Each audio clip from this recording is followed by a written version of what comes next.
오늘도 이렇게 모두가 함께 모여서 찬양하고 말씀 듣고 기도하게 하신 하나님께 감사를 드립니다.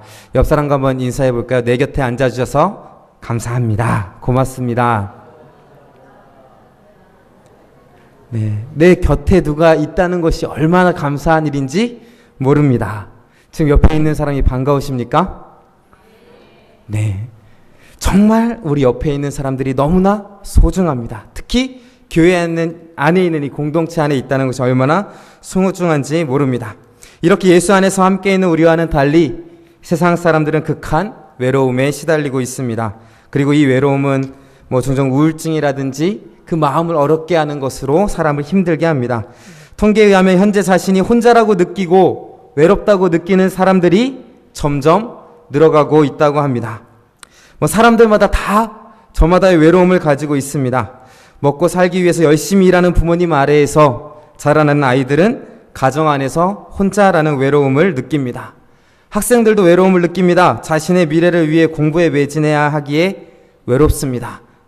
공부와 성적이 우선시되는 사회 분위기 속에서 중학교, 고등학교 시절 아이들은 남모를 외로움을 느끼며 살아갑니다. 그리고 대학에 들어가서도 마찬가지입니다. 혹여 대학에 들어가지 못하면 또한 재수 삼수를 하면서 그 외로움과 싸워야 합니다. 대학교에 들어가면 또 어떻습니까? 취업 준비를 하기 위해 또한 열심히 공부해야 합니다. 또 취직을 하면 어려운 경제생활 속에서 살아남기 위해 발버둥 쳐야 합니다. 행복하려고 발버둥 치며 살아가지만 이상하게 행복은 점점 멀리 달아나는 것 같습니다. 정작 어려움이 있거나 힘든 일이 있을 때에 힘이 되어주는 사람은 그런 사람은 불구하고 마땅히 이야기를 들어줄 사람도 없다라고 느낄 때가 많이 있습니다. 왜냐하면 모두가 바쁘게 살아가는 세상이기 때문입니다. 남편도, 아내도, 자식도, 친구도, 부모님도 분명히 있지만 이상하게 현대인은 항상 혼자라는 외로움을 느끼며 살아갑니다. 왜 이렇게 옆에 사람들이 많은데 혼자라는 느낌, 외로운 느낌을 가지고 살아갈까요? 다 각자가 자기 중심적인 세상이기 때문입니다. 사람들은 저마다 자기가 행복하려고 합니다. 자신이 행복하려고 합니다. 다른 사람은 생각하지 않습니다. 그래서 현대사회는 지극히 개인적인 사회입니다. 자신의 행복을 최우선순위에 놓고 살아갑니다. 그러면서 점점 이기적인 모습으로 변해가고 있습니다. 내 개인의 이익을 위해서는 열심히 살아가지만 그렇지 않은 일이거나 자신이 손해보는 일은 하지 않으려고 합니다. 결국 그 안에는 사랑이 없고 따스한 돌봄과 인정이 없습니다. 돈이나 여러 가지 문제로 가족들 간에도 서로 싸웁니다. 서로 맞지 않으면 부부라도 헤어집니다. 부모와 자녀 간에도 서로의 이권을 놓고 다툴 때가 있습니다. 결국 서로 자기가 중심인 세상에서 서로 행복하겠다고 으르렁거리면서 살아갑니다. 자신의 행복을 위해 열심히 살아가지만 결국 모든 사람들은 끝없는 외로움 속에 괴로워하면서 살아갑니다. 실제로 혼자 살아가는 사람도 있겠지만 이 시대를 살아가는 모든 사람들은 어쩌면 혼자라는 생각에 외로움으로 괴로워하며 살아가고 있는지도 모르겠습니다. 자신의 모습 한번 살펴봅시다. 외로우십니까? 한 명도 여기 외로운 사람이 없는 것 같습니다. 자신에게 한번 물어봅시다. 살다가 보면 이상하게도 옆에 사람들이 있는데, 가족이 있는데, 내 친구들이 있는데, 부모님이 있는데, 자녀들이 있는데, 가장 힘이 되는 남편과 아내가 있는데 이상하게 외롭다라고 느낄 때가 있습니다. 오늘 말씀은 홀로 사는 사람의 모습을 잘 보여주고 있습니다. 한번 8절 말씀을 같이 읽어보겠습니다. 시작.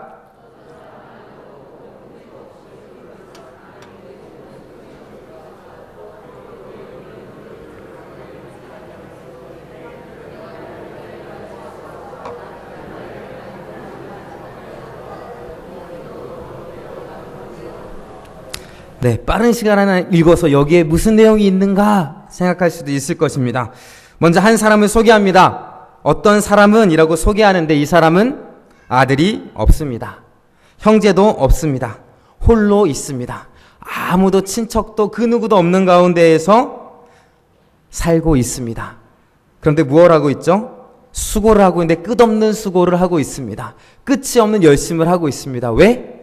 행복하게 살려고, 즐겁게 살려고, 이 세상에 왜 열심히 살아갑니까? 우리가 왜 열심히 그렇게 일을 합니까?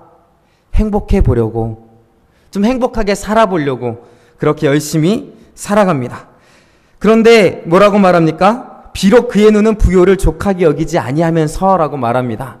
이렇게 해서 조금 더 잘 살아야지, 조금 더 행복하게 살아야지 하지만 결국 만족이 없다, 부요를 족하게 여기지 아니한다라고 말하고 있습니다. 그러면서 말하는데 뭐라고 말하냐? 내가 누구를 위하여 이같이 수고하는고 나를 위하여는 행복을 누리지 못하게 하는가? 내가 뭐 때문에 이렇게 열심히 살지? 그런데 왜 나는 이렇게 행복하지 않지? 이런 말입니다.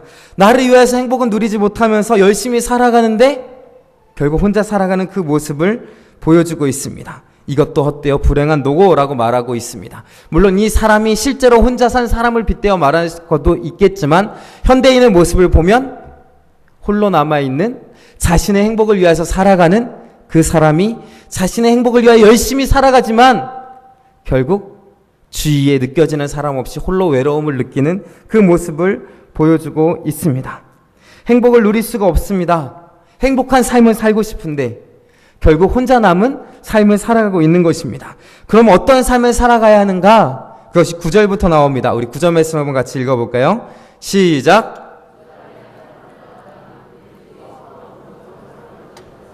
아멘. 한 사람보다 몇 사람이 낫다고요? 두 사람이 낫다라고 말하고 있습니다. 1 플러스 1은 2가 맞지만 사람 두 사람이 모이면 그보다 더 큰 효과를 누릴 수 있다라는 것을 말하고 있습니다. 낫다라고 할 뿐만 아니라 좋은 상을 얻을 것이다 라고. 우리나라 속담의 백직전도 어떻게 하면 낫다고요? 낫다. 어릴 때 그 말을 듣고 실제로 해봤지만 백직장은 혼자 드는 게 더 편하더라고요. 말하는 건 그 말이 아니죠. 어떤 일이라도 같이 하면 그것에서 힘을 얻을 수 있고 하나 되어서 하면 더 좋은 효과를 누릴 수 있다라는 것입니다. 주위 사람을 돌아봅시다. 옆에 있는 사람이 나에게 힘이 될 수 있습니다. 옆에 있는 사람이 내 인생에 큰 도움이 될 수 있습니다. 혼자만의 행복을 위해서 혼자 살아가는 사람은 그것을 누릴 수가 없습니다. 서로 돕고 힘이 되어가는 가운데 그 안에서 서로 더 큰 것을 얻을 수 있다라고 전도서 기자는 말하고 있는 것입니다. 또 두 번째를 살펴볼까요? 10절 말씀 한번 같이 읽어보겠습니다. 시작! 혹시 홀로 있어 넘어지고 붙들어 일으킬 자가 없는 자에게는 화가 있으리라. 아멘. 여기에 보면 혼자 있다면, 만약에 넘어지면 혼자 있다가 넘어지면 일으켜줄 사람이 없지만 혹시 그들이 넘어지면 하나가 그 동물을 붙들어 일으키려니와 홀로 있는 사람은 어떻게 된다고요? 일으킬 자가 없는 자에게는 화가 있다라고 말하고 있습니다. 두 명이 있다면 한 사람이 어려울 때 큰 도움이 될 수 있다라고 말하는 것입니다. 큰 도움이 됐고 붙들어줄 수 있는 힘이 있다. 그렇기 때문에 둘이 있다는 것, 공동체가 있다는 건 너무나 고마운 일이다라는 것을 말하고 있습니다. 때로는 옆에 있는 사람이, 때로는 내 곁에 있는 사람이 마음에 들지 않고 때로는 힘들게 한다 할지라도 그 사람은 언젠가 나를 도와줄 수 있는 귀한 사람이 될 수 있다는 것을 기억하시기 바랍니다. 며칠 전에 관리집사님이 혼자 산을 가시다가 큰 위험을 당하셨습니다. 그래도 정신을 차려서 혼자 이렇게 내려오셨습니다. 이야기만 듣고 있어서 별일 아니었겠구나 라고 생각했는데 실제로 보니까 어마어마한 일이더라고요. 자세히 들어보니까 정말 그건 기적이다. 혼자 그렇게 산에서 내려온 건 기적이다 라고 생각이 들었습니다. 만약에 두 명이 그 길을 갔다면 어땠을까요?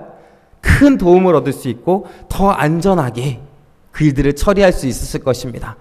인생길도 마찬가지입니다. 우리 인생길을 가는 동안 우리가 어떠한 위험을 당할지 모릅니다.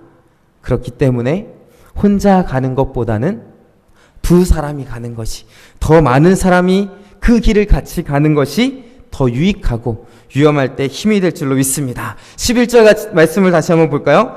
같이 보겠습니다. 시작! 아멘. 한 사람이 누우면 따뜻하지 못하지만 두 사람이 있으면 따뜻하다. 이건 꼭 잘 때 두 사람이 자야 따뜻하다라는 것만을 의미하진 않습니다. 결혼하고 그 의미를 알았습니다. 둘이 자니까 겨울에도 따뜻하긴 따뜻하더라고요. 이 한 사람만 있다면 어떻죠?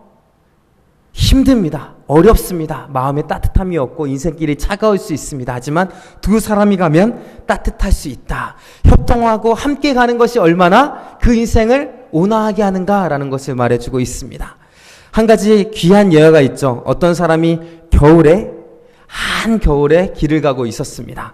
지금 강원도에 눈이 많이 왔다고 합니다. 서울은 눈이 별로 안 보이겠지만 뉴스상으로 이렇게 사진 몇 가지를 보니까 뭐 1m 온 데도 있고 1m가 내렸지만 어디는 더 많이 이렇게 수북히 쌓여있는 그런 것도 있더라고요. 그런 추운 겨울날 눈이 올 뿐만 아니라 바람도 부는 그 추운 겨울날 한 사람이 길을 가고 있었습니다. 그렇게 길을 가고 있는데 앞에 한 사람이 쓰러져 있는 것을 보았습니다. 같이 갈까 하다가 어떻게 했죠? 같이 가다가 나도 죽겠다 이렇게 생각을 하고 혼자 얼른 길을 갔습니다. 그만큼 너무 추웠기 때문입니다. 그 다음에 또 한 사람이 왔습니다. 넘어져 있는 사람을 보았습니다. 쓰러져 있는 사람을 보았습니다.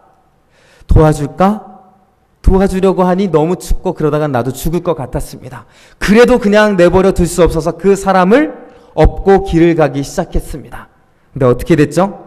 그 사람을 업고 가는 동안 그 없는 힘듦으로 인해서 몸에서 열이 나고 따뜻해짐으로 말미암아 두 사람이 정신을 차리고 같이 그 길을 끝까지 갈 수 있었습니다. 근데 그 길을 가다가 누구를 발견했죠? 먼저 혼자 간 사람이 쓰러져 있는 것을 발견하게 되었습니다. 왜? 혼자 가다가 그 추위를 이기지 못하고 쓰러졌기 때문입니다. 사실 전 이야기가 실화인지 그냥 이야기인지는 모르겠습니다. 어릴 때 읽은 책 중에 나와 있었습니다. 이 책에서 말하는 것은 무엇입니까? 아무리 힘들고 어려운 길이 있다 할지라도 둘이 간다면 서로에게 힘이 되고 서로에게 따뜻한 그러한 동행이 되어서 끝까지 그 길을 갈 수 있다라고 말하고 있는 것입니다. 한 사람보다는 두 사람이 홀로 가는 길보다는 같이 가는 길이 더 유익하고 우리 인생에 힘이 된다라고 하는 것입니다. 전도서 기자는 계속해서 말하고 있습니다. 12절 말씀 우리 같이 한번 읽어보겠습니다. 시작. 한 사람이면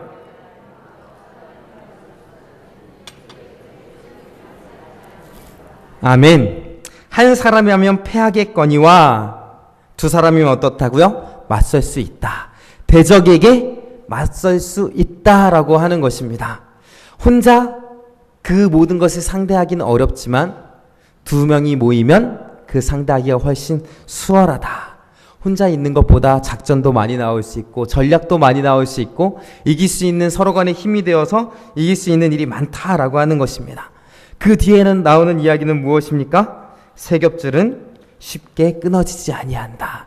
우리가 잘 아는 말씀입니다. 세 겹줄, 줄 하나는 쉽게 끊어줄 수 있지만 세 개의 줄이 같이 겹쳐 있는 줄은 쉽게 끊어지지 아니한다라는 것입니다. 한 사람은 쉽게 망할 수 있고 무너질 수 있지만 두세 사람이 힘을 합친다면 그것은 쉽게 끊어지지 않는 귀한 공동체가 될 수 있다라고 하는 것입니다. 우리의 삶을 살펴봅시다. 저는 이 12절 말씀이 평생 잊을 수 없습니다. 왜냐하면 결혼식 때 들었던 말씀입니다. 누구나 그렇듯이 어떤 말씀을 들었는지는 하나도 기억이 나지 않습니다. 그냥 이 말씀을 들었구나 이런 생각이 듭니다. 이 말씀을 생각하는 것은 혼자가 아니라 같이 가는 길이고 같이 가는 가운데에 쉽게 무너지지 않고 모든 어려움을 이기고 살아갈 수 있다라고 하는 것입니다. 지금까지 말씀드린 것은 주제는 단 하나입니다. 인생길은 홀로 가는 것이 아니고 같이 가는 것이다. 그리고 같이 가는 가운데 서로에게 힘이 되는 것이다 라고 말하고 있는 것입니다.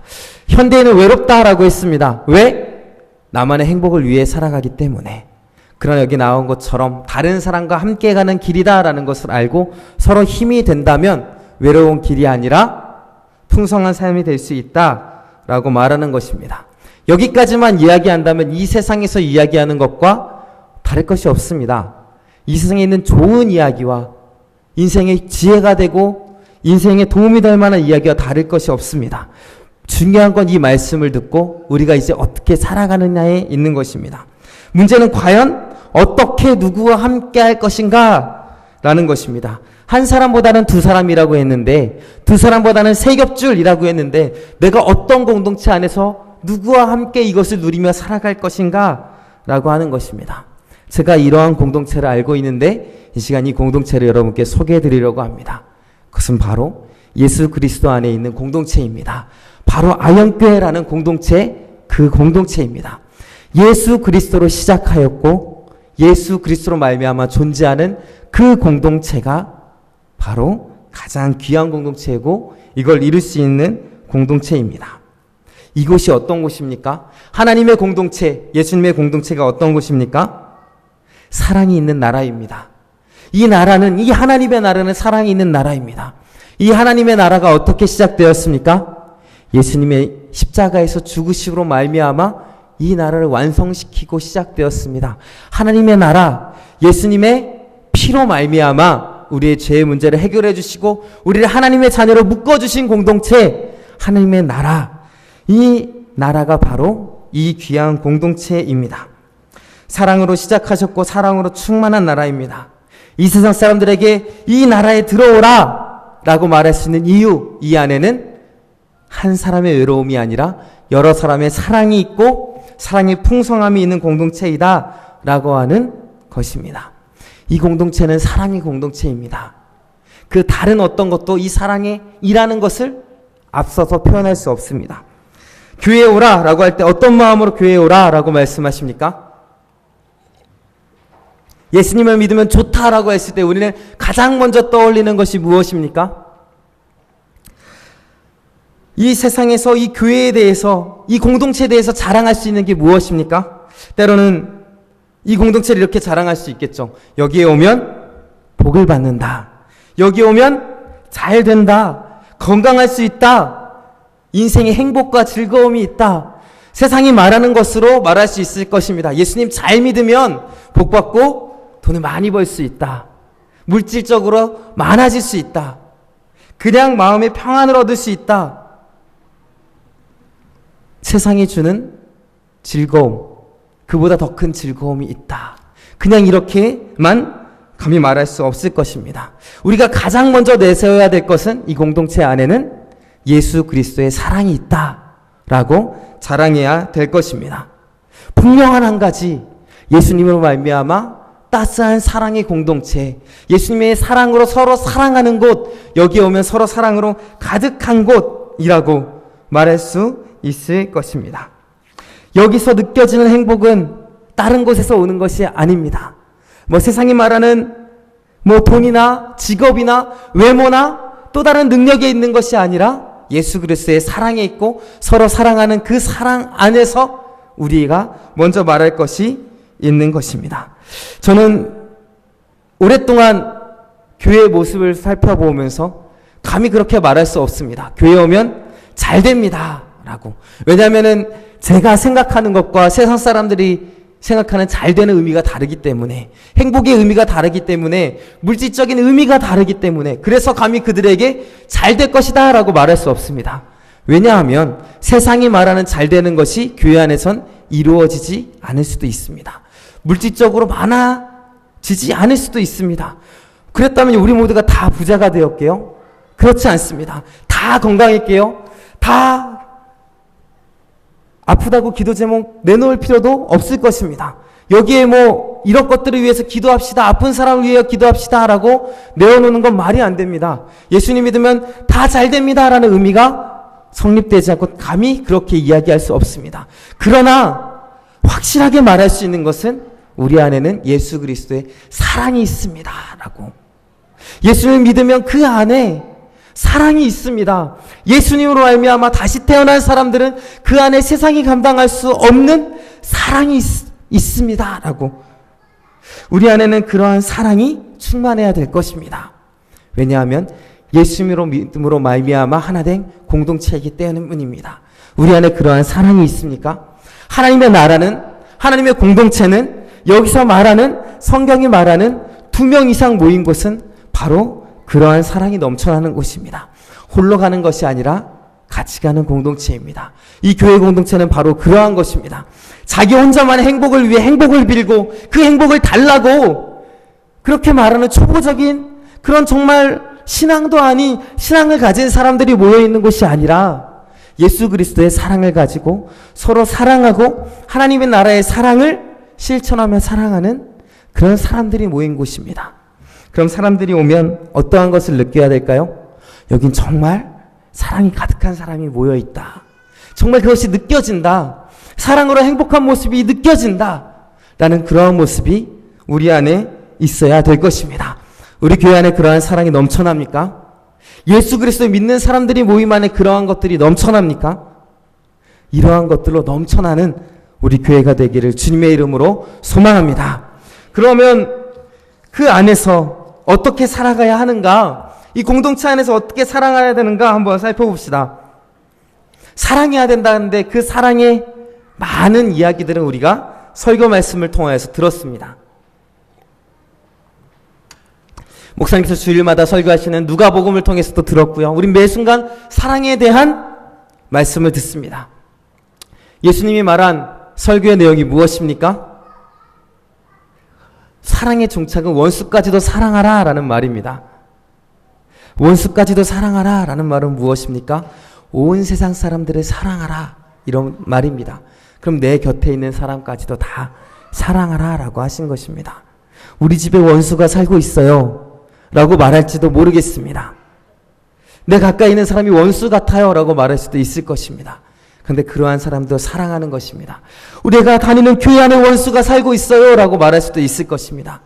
물론 우리도 아직 너무나 부족하여서 아직 예수님을 닮기에는 너무나 그 길이 멀어서 교회 안에서도 미워하는 사람이 있을 수도 있고 내가 사랑하지 않는 사람, 피하고 싶은 사람, 때론 내 마음 안에 편을 갈라놓고 이 사람은 아니야, 이 사람은 괜찮아, 나만의 기준을 가져놓고 살아갈지도 모릅니다. 먼저 이 공동체 안에서 더욱더 사랑으로 넘쳐나야 될 것입니다. 때론 미운 사람이 있습니까? 때론 시기가 있을 수도 있습니다. 질투가 날 수도 있습니다. 내 마음에 들지 않을 수도 있습니다. 그러나 예수님의 사랑을 생각해 보면 그것은 아무것도 아닙니다. 자신의 모습을 살펴보기 바랍니다. 하나님 앞에서 정말 더럽고 추하고 정말 아닌 사람이 하나님이 이 자리까지 인도하여 주셨습니다. 그 사랑을 생각하면서 우리 공동체 안에 있는 모든 사람들을 사랑하는 우리가 되기를 소망합니다. 이제 며칠 있으면 직분자 선거를 합니다. 직분자 선거를 하면 분위기가 참 신기하게 되죠. 어느 교회나 마찬가지입니다. 때로는 견제할 때도 있고요. 때로는 여러 가지 모습으로 좋지 않은 모습이 나타날 때도 있습니다. 목사님께서 말씀하셨듯이 저는 이 직분자 선거가 축제가 되기를 소망합니다. 축제가 뭐죠? 노는 거죠. 기뻐하는 거죠. 즐거운 겁니다. 막 그냥 매 순간순간만이 기쁜 겁니다. 축제가 제대로 되려면 어떻게 해야 됩니까? 그냥 순간순간이 즐거워야 되고 서로 보기만 해도 기뻐야 되고 서로 웃음이 절로 나오는 그것이 바로 축제입니다. 어떤 것에서 그것이 나타날 수 있습니까? 서로 사랑하는 가운데, 서로 높여주는 가운데, 서로 사랑으로 인정하는 가운데에 그것이 일어납니다. 서로 높여주고 서로 더 좋은 말을 해주고 저 사람이 우리 교회 일꾼될 사람이야 라고. 만약에 나도 해당되는 사람 되는데 내가 떨어지고 다른 사람이 되었다 할지라도 너무나 같이 기뻐해주고 저 사람은 분명 될 사람이야 라고 나보다 남을 더 높여주고 더 즐거움이 되는, 하나님을 위하여서 일할 일꾼들이 뽑혔다라고 기뻐하며 즐거워할 수 있는 그런 직분자 선거가 되기를 주님으로 소망합니다. 비단 이뿐만 아닙니다. 교회 여러 가지 일들 가운데서 교회 일들에는 어떤 일들이 일어납니까? 여러 가지 일들이 일어납니다. 아까 말했듯이 시기하고 질투하는 것도 있고 내가 더 잘할 텐데 이런 마음도 있고 소외되고 무시당하는 생각도 들고 교회에 유명한 명언이 있습니다. 일하는 사람은 욕을 먹는다 라는 명언이 있습니다. 교회에서 일하면 좋은 소리를 잘 못 듣습니다. 이게 잘못됐네, 이게 이번에는 잘하지 못했네, 왜 이런 식으로 했네 라는 말들이 나오기 시작합니다. 사랑한다면 어떻게 해야 됩니까? 잘하였다고, 다음엔 더 잘할 수 있을 거라고, 그 가운데서도 어려운 환경 가운데서도 너무나 잘하였다고, 이것이 각자 홀로 가는 길이 아니라 사랑하는 공동체가 가는 길입니다. 혼자 하면 무너질 수 있고, 혼자 하면 넘어질 수 있고, 혼자 하면 차가울 수 있지만 같이 하면 힘이 되고, 서로 함께 나누면 따뜻해지고, 서로 붙들어주면 더 나아갈 수 있는 힘이 생기는 것입니다.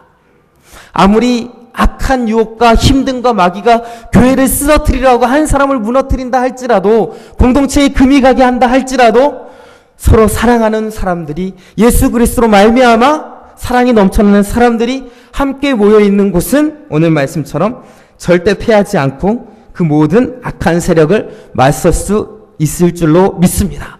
우리가 단단히 엮여져서 3겹이 되고 4겹이 되고 5겹이 되면 그 줄은 쉽게 끊어지지 아니하고 서로 하나가 되어서 정말 하나님이 원하시는 아름다운 공동체를 만들 줄로 믿습니다. 이것이 바로 이 전도서가 말하는 그러한 공동체입니다. 우리 옆 사람을 다시 한번 볼까요? 너무나 귀한 사람들입니다. 여기 안에 있는 사람들을 보시기 바랍니다. 오늘 밤 같이 모여서 기도하는 사람들입니다.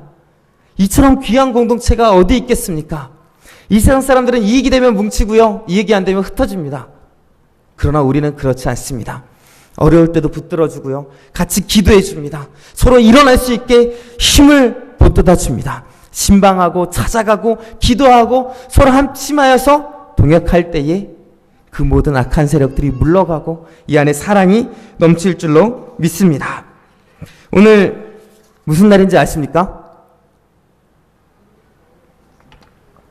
오늘은 2월 14일이라고 합니다. 저도 몇 시간 전에 알았습니다. 결혼하기 전에는 참 이것저것 많이 받았었는데 결혼하고 나니까 이 시간이 되도록 아무것도 받지 못했습니다. 저랑 상관없는 날이죠.